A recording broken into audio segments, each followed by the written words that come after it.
everyone. Welcome back, I guess. So, for those of you who were around like 2 years ago, you might remember that when the new Percy Jackson and the Olympians TV series started airing on Disney Plus, I decided to make little impressions videos for each episode as they came out. You know, I kind of wanted to do that again for season 2. I think I'm gonna do this for every season. So, this is absolutely not what I normally do, especially since now my channel's got a little bit more of an identity for itself. But I hope you guys are interested enough to watch these. I already explained why I wanted to cover Percy Jackson, before you can watch those videos from 2 years ago. There should be in a playlist somewhere. But the short version is that Percy Jackson was basically my Harry Potter or Chronicles of Narnia. It's the modern fantasy. It's the fantasy series that I grew up with, kinda.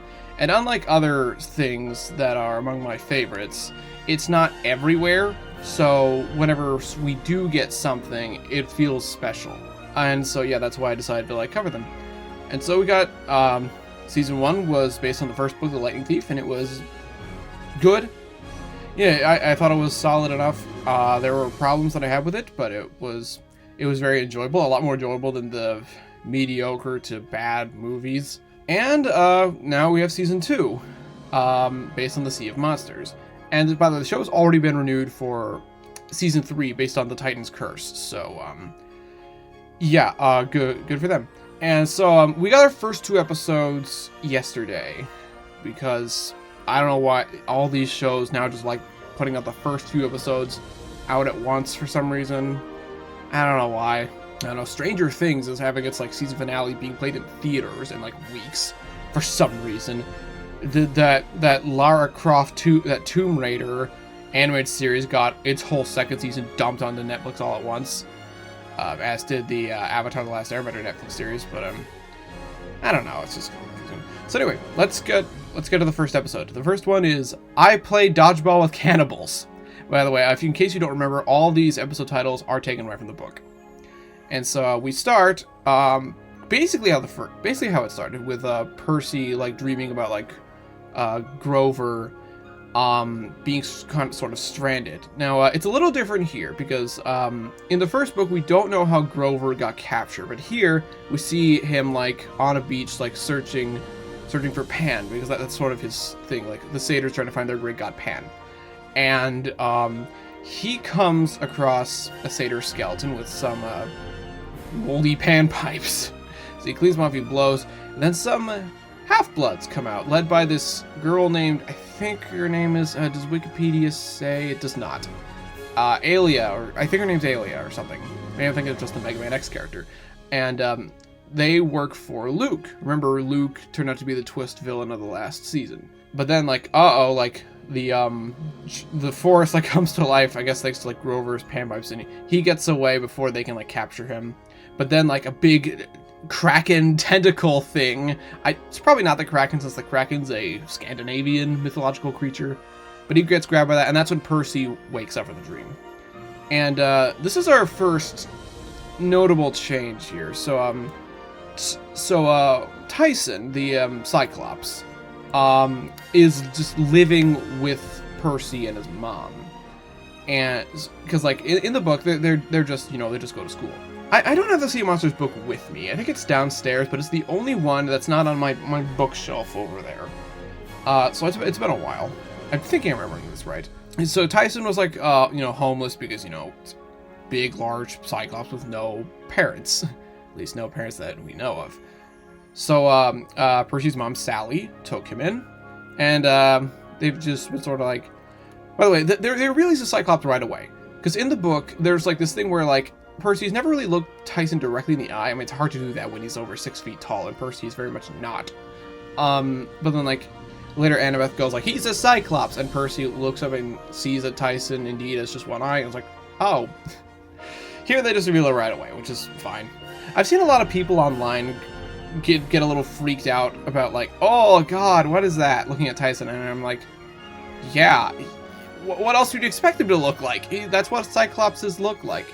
or Cyclopes. I don't remember what the proper, like, plural term is. And for the record, the show doesn't either. I think they use both pronunciations at one point. But yeah, that's the whole Uncanny Valley thing. It's because it's a human, but he just has one eye in the center of his face. That's gonna look weird, regardless of how good or bad the CG is. For the record, I think the CG on him works fine, except for like one shot where he's in the background, where he looks really blurry for some reason. I don't know what's going on there. It's a Disney Plus show, whatever. And so, like, they're on their way to school, and then a taxi, like, pulls up, and Annabeth shows up. And I'm like, what? So, in the book, Percy and Tyson are at their last day of school at Merriweather Prep. Merriweather College Prep, that's what they call it. Yeah, it's exactly the place you send a 13-year-old. And there's new students, or whatever, these, you know, like, touring. I forgot what they're called. I remember I did this back, like, in, like, college, but, like, I don't remember what it was called. Who are, like, really weirdly big, and they have names like Joe Bob and Skull Eater, and, oh my god, what's the third one? I think the third one, Marrow Sucker, is the other one that Wikipedia lists. And they're like, haha, we're actually evil giants. And they, like, they get on the dodgeball team, and, like, they start throwing fireballs and stuff. And, like, there's a lot of chaos, and, like, Tyson, since Cyclopses are immune to fire, beats them back. And, Percy, and then later Annabeth, when she shows up, kill them all. At first I was like, why did they change this? Because that's completely omitted. In the show, the giants, they're called Lystrigonians, which are from the north, which in the book universe, I know they say is Canada. I think in the original mythology, they were from, like, northeastern Europe somewhere in like Russia or Belarus or something. And then, like, in the northern north are the Hyperboreans, but we'll get to those at some point later in the show, I guess. But yeah, at first I was like, why did they change this? But then I remembered, oh yeah, it's a school. You probably don't want to show all this chaos and death in a school, especially a middle school. Yeah. Good call. Even though the title now doesn't make sense anymore, because the Lystrigonian giants now just throw fireballs as Percy, Annabeth, and Tyson are running to Camp Half-Blood. So yeah, the taxi shows up, and it's piloted by the Grey sisters. You know, the three witches who share one eye, who help Perseus find the way to Medusa. And they definitely have a little bit of the fates from Disney's Hercules, which are sort of a mixture of the two, where, like, obviously they're like they argue about everything, and how we know they know it all. Although that was more of a thing of the witches anyway. And how they think like Percy's cute, kind of like how, like, in Hercules, the animated series, they think Hercules is hot, and Hercules has to, like, distract them so Icarus can get at the tapestry. It's a weird, long story. But, like, that plays out pretty similar to the book one I remember. You know, like, Percy gets, like, his hands on, like, their eye, and is like, tell me about, like, this whole dream thing that I've been having. And they just say, oh my god, what are the coordinates? Jesus, it's nautical coordinates. They don't know that yet, because all I say is the numbers. But yeah, they say that, and then I guess Percy gives them the eye back. And by the way, Annabeth came to find Percy because she had, like, a dream about, like, camp being in trouble, like it was on fire or something, which is also from the book. And she's not happy about Tyson existing. We haven't found out yet in the show. I mean, for those who read the book, you know, and they'll definitely talk about it, like, in the next few episodes, especially when we can see more of Luke. And they get to camp.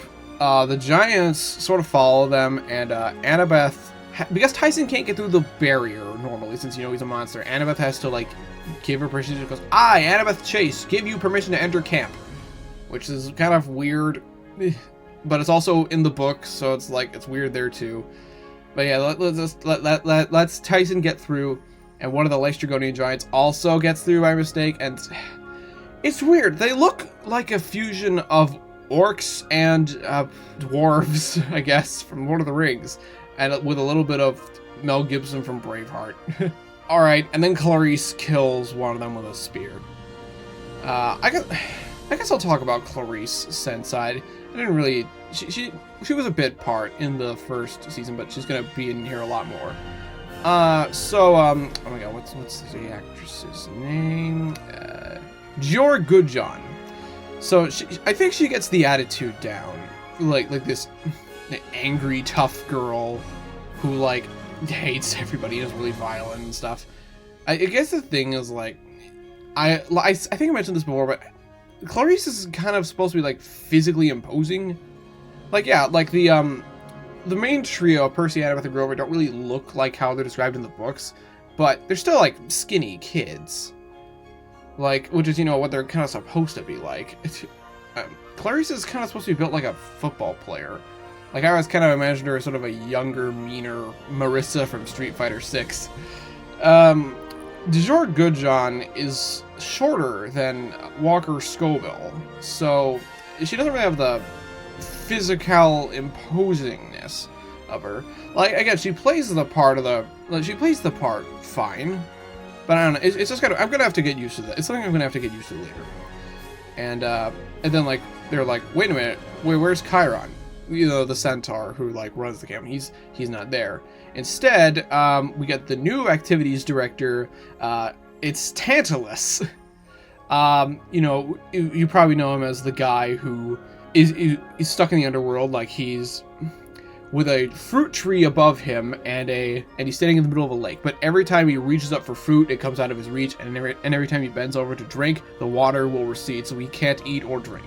I mean, he's dead. It's not really gonna do much of anything for him, but like, yeah, he was brought back to life by Mr. D, you know, Dionysus, I guess, for torture, and he still can't like eat or drink. Like, the food and water will just escape him. It was a lot more prominent in the book because I imagine it's just gonna be hard to do that in like live action. But yeah, Tantalus is a jerk, and he's like, Tantalus is very much kind of like Mr. D in that he just hates kids. I mean, like, Tantalus killed his own son and like tried to feed him to the gods, which is how he got blasted off the face of the earth. Don't worry, Zeus brought his son back to life. So I guess, so clearly he's just not a fan of them. I swear, like, he looks really familiar, but like, Tantalus is played by, Timothy Simons. And I don't recall seeing him before, but he looks so familiar with that. Actually, you know what? A lot of his facial expressions remind me of the angry video game nerd. Like, seriously, how just sort of, like, sort of when he's just looking disgusted at something. If you mixed him with like Denethor from the Lord of the Rings movies, that's how you get King Tantalus, with just weird, crazy hair that looks worse than mine. He's sort of a half comedic character. Like, Mr. D is like fully like a comedy character, which is because that's not what he was in the books. But like, Tantalus is a bit more serious, and he has more to do here than he does in the book. You know, but then like Tantalus like threatens to kill Tyson because, you know, Tyson's a Cyclops. But okay, actually, before that, they're like, wait a minute, why did the bearer let them in? And so they're like, is something wrong with Talia's tree? Because remember, Talia, well, they pronounce it Thalia. I've never heard it pronounced that way before. They go to the tree. Talia's tree is what's creating the barrier around the camp. They go to there and they see, uh-oh, Luke's there, and he stabbed the tree with a poisoned dagger. She's been stabbed by a Morgul blade. And that's kind of what it is. Because this is weird, because like, we find out that Luke poisoned the tree in the book about a third of the way through, not this close. And we don't see him do it in the book. I kind of like that he's here, because like, it gives him some presence early on. I don't know, it's sort of a neutral change in my opinion. But yeah, again, like, Tantalus like threatens to kill Tyson, but then the trident symbol appears above Tyson's head. It means, uh-oh, Tyson's Poseidon's son, and that means Percy and Tyson are brothers. Bam, bam, bam. I think something similar like that happens in the book, I don't remember. And so Percy and Annabeth go to Mr. D and Tantalus, and they go like, hey, we need like you to give us a quest so we can go save the tree. And they're like, no, because, you know, they don't care. And then like after that, you know, Percy is, you know, sort of overwhelmed at everything that's happened, especially, you know, gaining a Cyclops for a brother. And This is something that he, like, constantly struggles with in the book. It kind of makes him seem like a jerk there, until, like, something happens later that I'm not going to say, because it's going to happen in, like, I think episode 4 or 5, depending on how the adaptation goes. Here, Percy, he's a bit more accepting. He's like, it's not your fault. And, like, he's a bit more accepting of him, especially since, you know, they were friends. And by the way, Tyson is just super nice. I mean, he was always, like, this sort of innocent guy in the books, but he's really likable. I really like how he's played here. I really enjoy, like, Daniel, I think, Deemer? I think that's how you pronounce it? Yeah, Daniel Deemer's performance. He's a very nice sense of warmth to him that, like, most other characters in this show don't really have.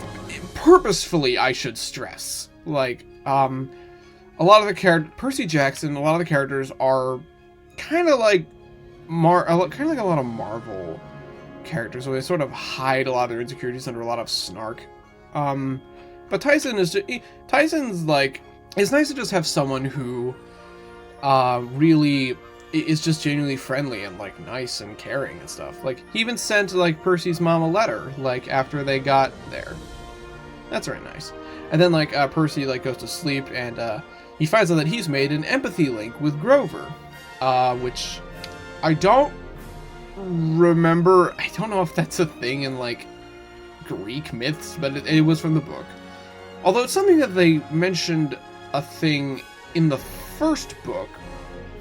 But like here it's interesting because, like, Grover and Percy are, like, sort of in a fusion of each other's dreams, and that's pretty interesting. Like, that's a very interesting visual way. And they're also wearing each other's clothes, which you're gonna want to remember that for episode 2. And so Percy's like, Grover's like, I'm being held captive on this island, and the Golden Fleece is here, and it can heal anything. And Grover apparently also knows the coordinates. Okay, I didn't take Grover for a seafaring guy, but, like, okay. After the dream collapses, Percy's like, I've got it. Now we got to use the fleece to heal the tree. That brings us to episode 2. Demon pigeons attack, which is not completely wrong. They don't really look like pigeons. They look more like crows, but we'll get to that. The camp is holding a chariot race, which they haven't done for a while because those are really damn dangerous. It's like Ben-Hur, but with teenagers. Annabeth sneaks into Tantalus's office and contacts Chiron via Iris Match's rainbow. It still looks a little strange because, like, they're trying to actually use the dimensions of, like, a real rainbow. So it doesn't really look all that interesting, in my opinion, but I understand. And Chiron is like, Percy cannot be on the quest for the fleece.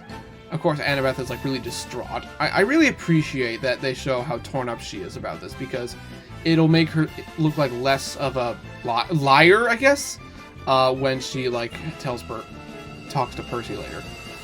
And because, you know, the Great Prophecy, which this is our first mention of that. And I don't remember when our first mention of the Great Prophecy was in the books. I think it might have been in this book too. And so Annabeth decides that she is going to sabotage Percy at the chariot race so that Percy will have to remain at camp. This is different. The reason Annabeth is on a different chariot in the book from Percy is because she just really doesn't like Tyson. It does kind of make Annabeth look awful. I mean, like, again, you'll find out why she doesn't like Cyclopes, whatever, later. Although Annabeth looks kind of bad no matter what angle they go with. You know, I guess this makes her look less hateful, especially since she's doing it for her friend's safety. So I think it's more understandable. And so the chariot race is fun. It's no Ben-Hur, but, like, it's well shot. Like, I didn't see any CG used, aside from, you know, Tyson's eye. And, like, there's some fun stuff. Like, Clarice's chariot has spikes on the side of it, which do come in handy when she gets close to Percy. And, you know, they shatter, like, one of the things. But then the Stymphalian birds come through the barrier. One of Hercules' 12 labors in the myths was to kill the Stymphalian birds, and he did that. But these people aren't Hercules. So they find out, Annabeth finds out that, well, first of all, like, most of the chariots are totaled. in the chaos. And Annabeth, like, finds out that, like, all the birds, they don't like high-pitched sounds. So she, Percy, and Tyson, they again sneak into Tantalus' office and get a boombox. And they start playing a Mariah Carey song, which they definitely didn't play in the book. I'm trying to remember how they got rid of the pigeons. It might have been through something similar. But, like, it's because this one Mariah Carey song, she has a really high note that, honestly, I was getting pretty annoyed with listening to it. So, if it works on me, it'll work on the birds. And the birds all flew away. But I'm also like, okay, well, those birds are still going to go somewhere. They're just going to attack some random people instead. Apparently, they found out that the barrier is going to fail in a week. I don't know how they know this. Like, how I don't know how you can tell with magic barriers and magic trees and things. So Tantalus is like, alright, I am going to grant you a quest release, but Clarice is leading because she was the only one who actually finished the freaking chariot race while you were all just running around like a bunch of idiots because Tantalus sucks. And so Clarice chooses Annabeth. It seems like she might choose Percy, even though they hate each other. But Annabeth whispers something in Clarice's ear, and Clarice chooses Chris Rodriguez. We saw him a little earlier. He was one of the chariot races. He was driving for Hermes.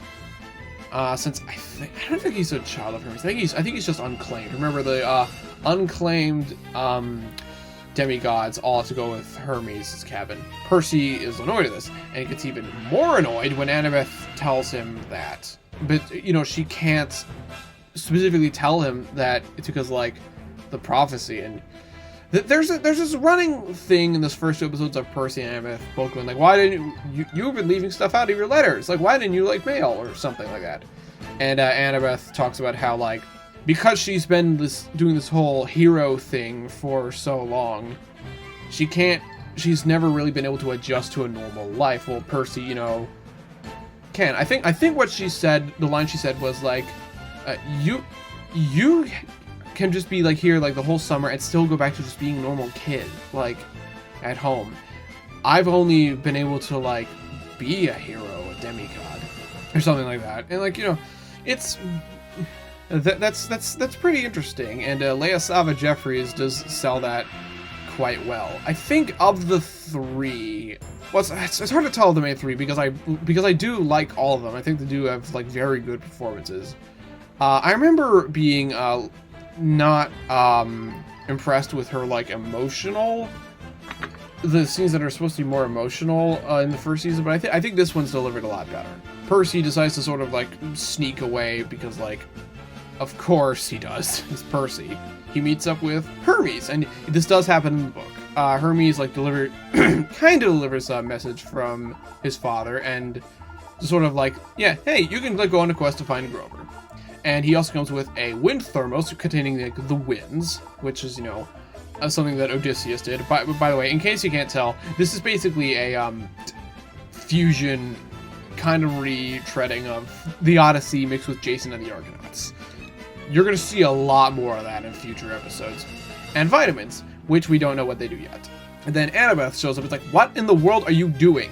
And then Tantalus shows up because, like, his satyr flunky, I don't think he has a name.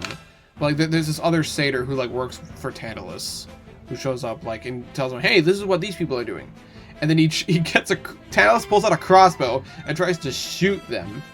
And then, but then Tyson shows up and sort of, like, knocks him over, and, like, and then, like, they all get on, like, this boat that Hermes brought them.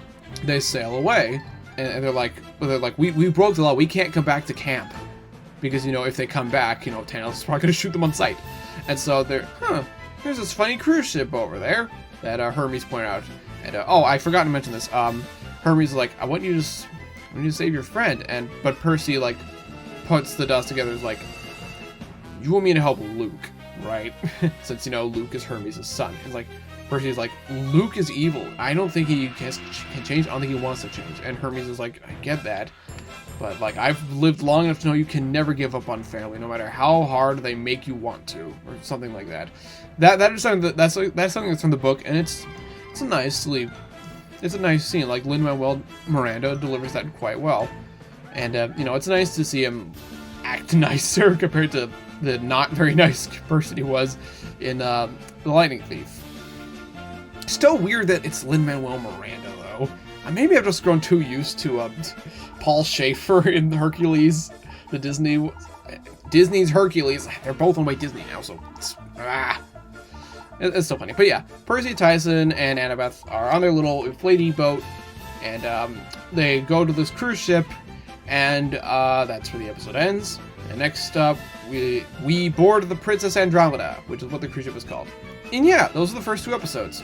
Yeah, I enjoyed them. It's a solid enough start. The meat of the story is obviously what's coming up next, when we firmly get to get a full scene with Luke, and when we get on board the Princess Andromeda, and where the Sea of Monsters really comes in. But yeah, this is a fine enough start. I did enjoy it. I'm not sure how it compares to the first season's first episodes. I'm gonna have to watch the first season again at some point. I haven't really done that. I don't really rewatch TV shows much, unless it's episodic like The Simpsons. But yeah, I'll see you next week for episode 3. We board the Princess Andromeda. Well, actually, I'll see you later today for the Game Awards.